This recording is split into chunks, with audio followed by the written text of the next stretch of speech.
Pozdravljeni, z vami sem Minka Gantar in danes bomo govorili o čustvih in sicer, ko ima življenje žur na strani 385, boginja zna zdravo izražati svoja čustva in zna razdeliti delo. Ja, lejte, vsak ima okrog sebe nekoga, ki mu lahko kakšno stvar da zadelati ali pa kot mnoge ženske vrtijo v svoji glavi, za vse sem sama, noben nič ne naredi, noben nič ne posprav, in tako naprej. Zato, glejte, kako zdravo izražati svoja čustva v povezavi takrat, ko je treba nekaj pač premakniti, je treba tudi fizično narediti.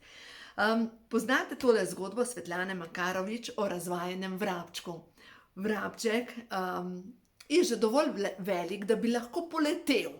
Ampak, ker ima vse udobje doma, mama mu pač poskrbi za hrano, on samo reče, mama lačen, mama že zleti po hrano in poskrbi, da je njen vrabček srečen.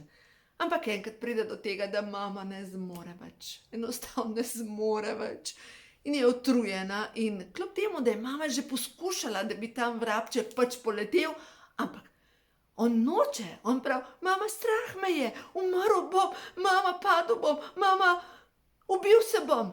In mama še vedno leta po hrano. No, in ko enkrat res ne more več, se pogovori z Luno. In Luna ji da nasvet. In naslednje jutro mama ne poleti več po hrano, ko njen vrabček začne, mama lačen. Ona samo da glavo pod drugo krilo in reče, zleti si po hrano. In spi naprej. In logično, drama se takrat začne ta njen vrabček, mama lačen, mama ti boš kriva, jaz bom umrl in tako naprej. In mama se ne zmeni. In ko vidi vrabček, da mama res misli resno, da se ne bo zmenila za njegov lačen trebušček, se odloči, da bo poskusil poleteti. In seveda vmes je en kup drame in na koncu le poleti. In ko poleti, zgodba se zaključi na ta način, se mu v letu pridruži mama in skupaj sta letela nad strehami in dimniki. No in v glavnem, jaz sem to zgodbo neštetokrat brala mojim dekletom in ja, ena stvar je, mi mame svoje otroke bi zavile, ogrnile, poskrbele. Normalno, saj smo mame in je prav, da poskrbimo za svoje otroke. Ampak ko je čas, je pa tudi čas, da odletijo, da poletijo in da razširijo krila. No in ta priprava na to obdobje, ja, je počasna, ker je treba pač otroke pripraviti na to, da bojo znali preživeti, da bojo znali nekaj skuhati, da bojo znali nekaj narediti in predvsem to, da znate razdeliti delo doma, ker če ne znate razdeliti delo doma, ja pa kako jih boste navadili? Glejte, jaz sem toliko srečna, prav, ne vem, danes smo kuhali kosilo skupaj. In jaz sem šla še po hčerko, eno hčerko sem šla iskat, ko je prišla iz šole, vmes sem dala kuhati in me kliče ta starejša hčerka, rekla, mami, a lahko jaz kuham naprej? Joj, in sta s fantom skuhala kosilo. Vam povem, jaz sem toliko zadovoljna in ta njen fant, recimo 2 leti nazaj, ravno tako se je zgodilo, drugega ni bilo in se rekla, daj ti pomešaj in vse je bilo zažgano. Tako napreduje. No in prav tukaj želim povedati. Jaz sem ga potem vprašala, sem rekla, koliko doma kuhaš? In je rekel takrat, nikdar. Ja, normalno, ker ga nihče ne pusti zraven loncev. Enostavno mu ne dovolijo. Glejte, to je toliko sposoben fant in res sem navdušena nad njim, ker vidim, da ima talente, ampak prostor je rabo, da je razširil krila.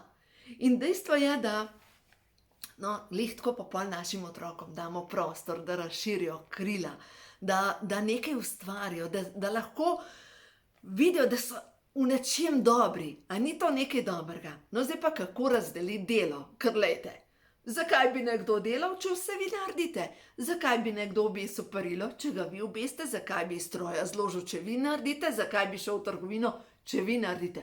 Ker njim je fino. Lej, jaz nimam problemov. Ti imaš probleme.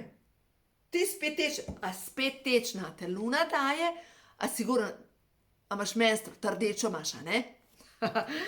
Poznate mogoče to? Ja, lejte, če vi vse naredite in vsake toliko časa samo kokodakate, ja, kdo mislite, da bo delal namesto vas? Nihče. Zdaj pa kako razdeliti delo? Ena stvar je, naredite za začetek spisek.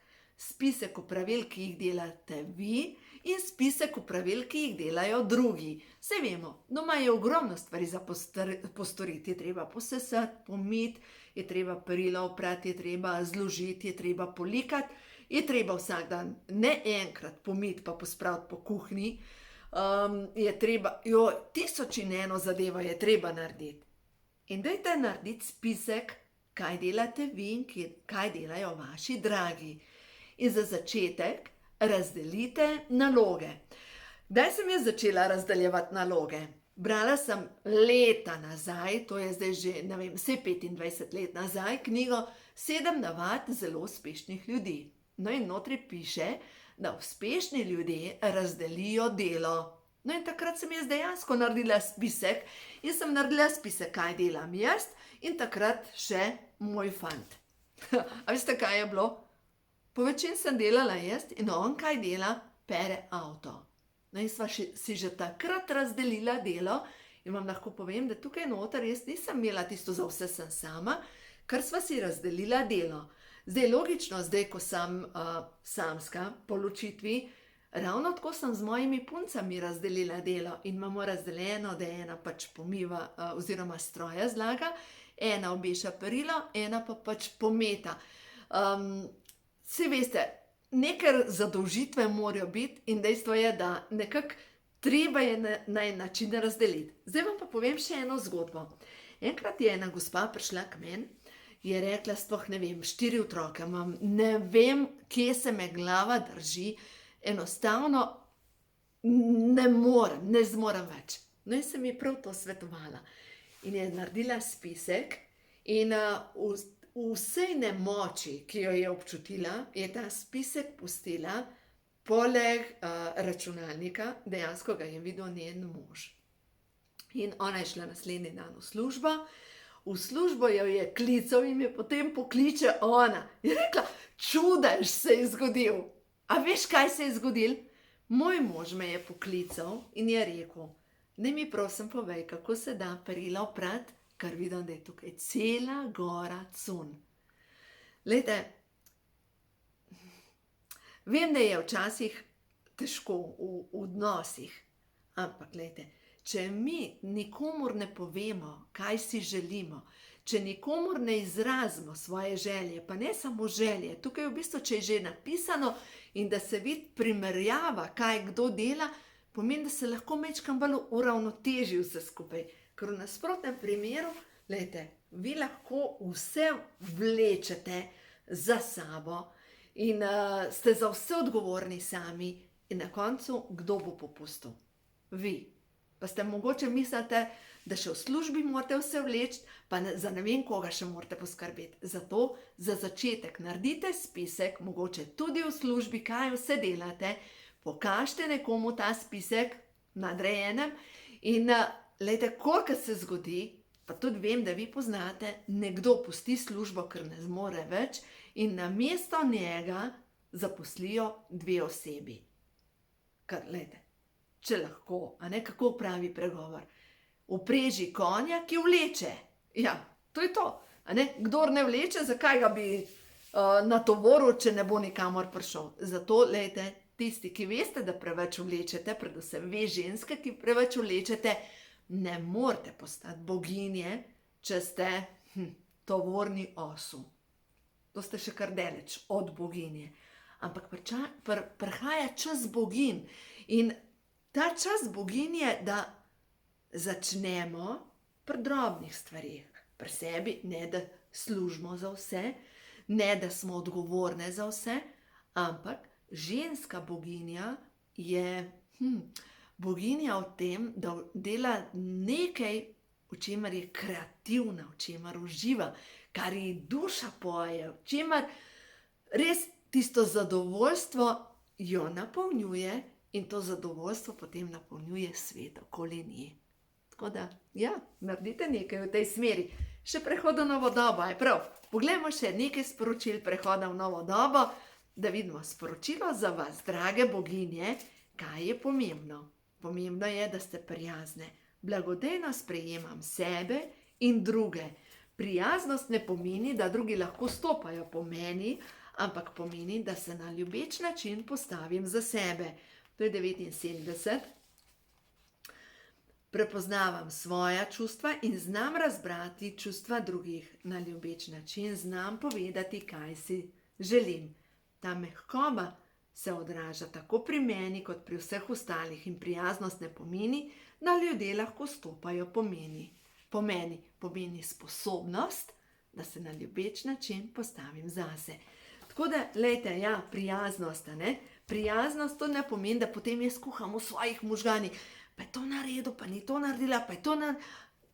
To nikamor ne pripelje, samo sebe dejansko tlačimo dol. In dobili smo božansko podporo. Podpirajo me vsa svetla bitja, jaz sem ljubljeni otrok stvarstva. Nova doba prihaja in ja, nova doba se začenja tudi pri nas samih. Tako da naredite nekaj v tej smeri, razdelite delo in za začetek spisek, a še ena stvar, mogoče, če ste zelo, zelo ranjene v nekem odnosu, dajte napisati pismo. Pismo, kaj vi občutite.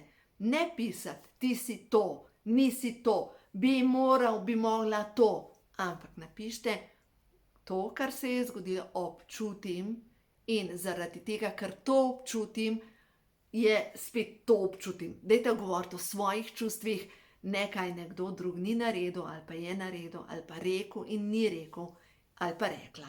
Zato je zelo pomembno, izražajte svoja čustva na ljubeč način in videli boste, da bo čist druga vibracija prišla v vaše življenje in ta vibracija vas bo podpirala, ja, pri prehodu v novo dobo. Imejte se lepo, uživajte in predvsem imejte sebe radi.